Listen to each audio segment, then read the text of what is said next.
Hello everyone, कैसे हैं आप।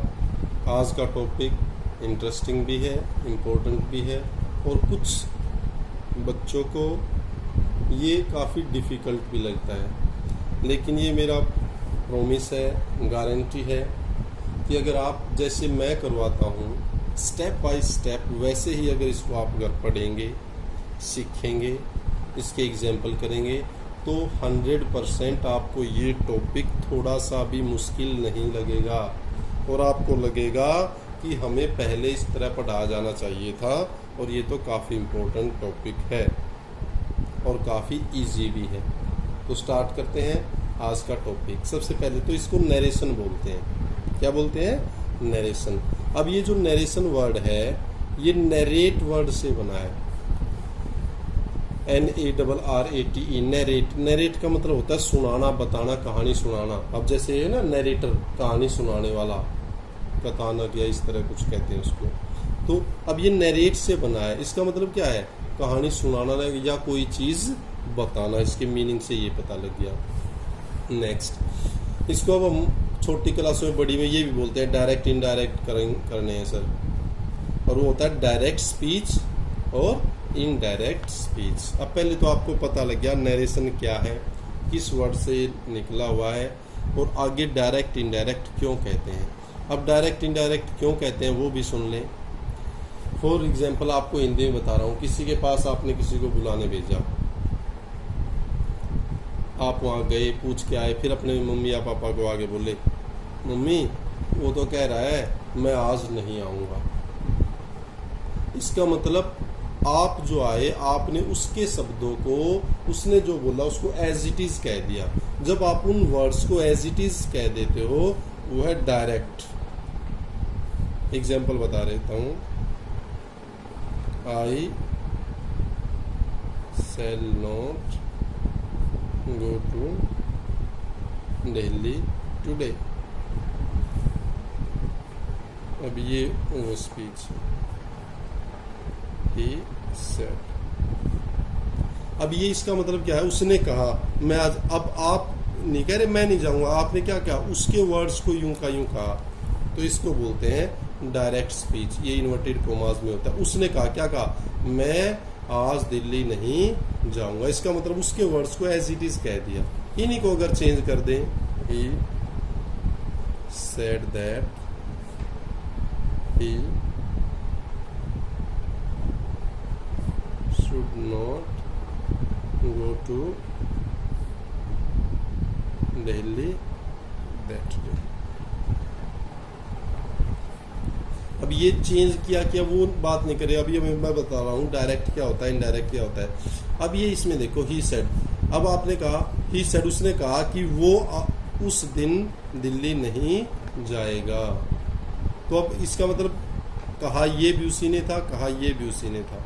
अब उसके वर्ड्स को as it is use pronounce कर देना वो डायरेक्ट है, और उनको अपने तरीके से प्रोनाउंस करना, बताना, वो इनडायरेक्ट होता है। अब बच्चों समझ में आ गया और डायरेक्ट क्या होता है, इनडायरेक्ट। अभी तक मैंने जो आपको बताया है नरेशन क्या होता है, क्या डायरेक्ट होता है, क्या इनडायरेक्ट होता है, और उनके एक किस्म से हिंदी में और इंग्लिश में आपको एग्जाम्पल बता दिए गए हैं। अब मेरे जैसे मैं करवाता हूँ वैसे ही करना है और आपको ये टॉपिक काफ़ी इम्पोर्टेंट और काफ़ी इजी लगेगा। ठीक है, स्टार्ट करते हैं। गुड। सबसे पहले तो ये टेबल, ये एक्टिव वॉइस पैसिव वॉइस में भी मैंने सिखाया था, बताया था आपको। उसमें इसका अलग यूज़ था और नरेशन में इसका अलग यूज़ है। हालांकि टेबल सेम है, ये आपको याद होनी चाहिए और पता होना चाहिए। फर्स्ट जो है सब्जेक्ट, SUBJECT, सब्जेक्ट से बन गया सब्जेक्टिव या नोमिनेटिव। सेकंड जो पार्ट है पजेसिव बोलते हैं, या इसी को रिलेटिव भी बोल देते हैं, रिलेशन को शो करने के लिए। नेक्स्ट है ऑब्जेक्टिव, ऑब्जेक्ट से बना है ऑब्जेक्टिव। कर लिया? अब देखते हैं। ये आपने देखा फर्स्ट पर्सन आई, माई, मी। अगर प्लूरल है बहुवचन है we, our, us. Second person you, your, you,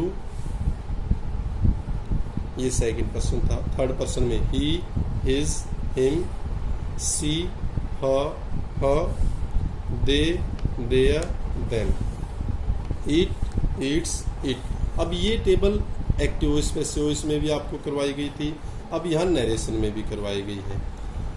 ये आपको पता भी होना चाहिए कौन से फर्स्ट पर्सन है, कौन से सेकंड, कौन से थर्ड। अब उसमें एक्टिव वॉइस पैसिव वॉइस में उसका अलग यूज था, अब नरेशन में इसका अलग यूज है, ये आपको पता होनी चाहिए। अब ये देखना सिस्टम कैसे जुड़ता है। टेबल पढ़ लिया है, याद होगी है, आगे बढ़ो। फिर कुछ वर्ड्स हैं जो डायरेक्ट को जब आप इनडायरेक्ट में चेंज करोगे तो हमेशा चेंज होते हैं। ये वो चीजें जो आपको करनी ही करनी है, इनके अकॉर्डिंग पर्सन चेंज करना है, ये हमेशा चेंज होंगे। अब ये पहले मैं चेंज होने वाली चीजें बता रहा हूँ, फिर आपको सिस्टम समझ में आएगा। अब डायरेक्ट में क्या है, दिस आ जाए तो उसको हमेशा दैट में चेंज करते हैं, दीज आ जाए तो उसको दोज में चेंज करते हैं, हेयर हेयर को there, hither thither, now then, today that day. Next देखेंगे, yesterday the day, yesterday the day before या the previous day, tomorrow the next day. Next day अगर आपको मिल जाए या नेक्स्ट मंथ मिल जाए या नेक्स्ट ईयर मिल जाए तो उसके लिए द फॉलोइंग डे, डे है तो फॉलोइंग डे, मंथ है तो फॉलोइंग मंथ, और ईयर है तो फॉलोइंग ईयर। नेक्स्ट है द लास्ट नाइट या वीक मंथ। अगर आपको लास्ट मिल जाए, लास्ट के आगे नाइट है, वीक है, मंथ है, ईयर है, तो उसको भी आप द प्रीवियस करके, जो भी है प्रीवियस करके, प्रीवियस नाइट है तो नाइट, वीक है वीक, मंथ है मंथ, और ईयर है ईयर, ये इसमें चेंज हो जाएगा। Clear, good. नेक्स्ट है अगो। अब अगो को किस में चेंज कर देंगे, बिफोर। ये यूनिवर्सल रूल है, ये आपको डायरेक्ट इनडायरेक्ट में, अगर आप सेंटेंस को डायरेक्ट से इनडायरेक्ट में चेंज करते हैं तो ये आपको चेंज करना ही होगा, ये एक कंपलसरी है और मस्ट है। सबसे पहले इसी को आपको चेंज करना है। हैंस, हैंस को शो। ये इंपॉर्टेंट जो वर्ड्स थे वो सारे आपको बता दिए गए हैं। अब बढ़ते हैं आगे। सेंटेंस है he said I am a boy. अब इसमें और जो चीजें बता रहा हूं, अब माइंड में आएगा भाई रिपोर्टेड वर्ब। अब इसमें वो बार बार वर्ड यूज होएगा, रिपोर्टेड वर्ब क्या होती है, रिपोर्टेड स्पीच क्या होती है। अब ये सिस्टम से बता रहा हूं, अब अगर ध्यान से मेरे साथ अगर इसको करोगे तो हर चीज बिल्कुल इजी लगेगी। अब बात आती रिपोर्टेड वर्ब कौन सी है और स्पीच कौन सी है।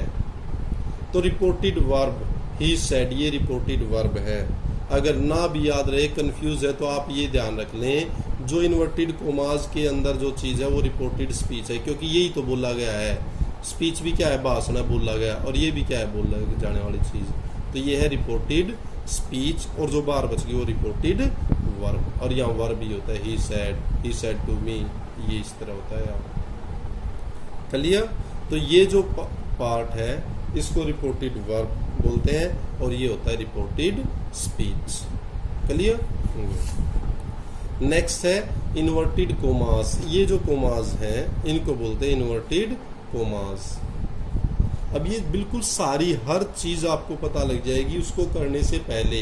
ये वर्ड है, इसको क्या बोलते हैं, ये पार्ट है, इसको क्या बोलते हैं, इसको क्या, टेबल कौन सी होएगी, कौन कौन से वर्ड को चेंज करना होता है, पहले वो सारी चीजें, और अब आपको बिल्कुल आसान लगेगा ये। Speech between inverted commas. और अब अगर इंग्लिश में बात करें तो जो स्पीच इन्वर्टेड कोमास के बीच में है उसको बोलेंगे रिपोर्टेड स्पीच। इन्वर्टेड कोमास से पहले रिपोर्टेड वर्ब होती है। अब आ जात, अब ये सारी चीजें आपको बताई थी इसके रूल बेसिक्स की। अब उसमें एक बेसिक्स और देख लेते हैं। अब इसमें एक फॉर्मूला लगता है सन, SON, और उसके नीचे होता है 1 2 3। अब क्या है ये, S का मतलब सब्जेक्ट, O का मतलब ऑब्जेक्ट, और N का मतलब नो चेंज। बताओ समझ में आ रहा है या नहीं आ रहा भाई? आ रहा है ना? अच्छा लग रहा है? इजी है ना? गुड। अब इसने क्या कहा, फर्स्ट पर्सन। अब आपने टेबल में अगर आपको ध्यान है तो टेबल जो मैंने आपको बताई थी, ये टेबल अब इसमें कह रहा है फर्स्ट पर्सन। फर्स्ट पर्सन किसके अनुसार चेंज होएगा? फर्स्ट पर्सन चेंज होएगा सब्जेक्ट के अनुसार। अब आपको फॉर्मूला रखना है SON 1 2 3 का। फर्स्ट पर्सन सब्जेक्ट के अनुसार चेंज होगा। अब याद रखना आपको, अब मैं करके दिखाऊंगा फिर आसान लगेगा। सेकंड पर्सन अगर आ जाए यू, योर, यू, तो उसको अगर आप चेंज करेंगे तो ऑब्जेक्ट के अनुसार चेंज करेंगे। कैसे चेंज करेंगे वो मैं बता रहा हूँ, उसके बारे में डरने की घबराने की जरूरत नहीं है। और नेक्स्ट है थर्ड पर्सन, और जब थर्ड पर्सन है तो वो क्या है? No change. पता लग गया बच्चों?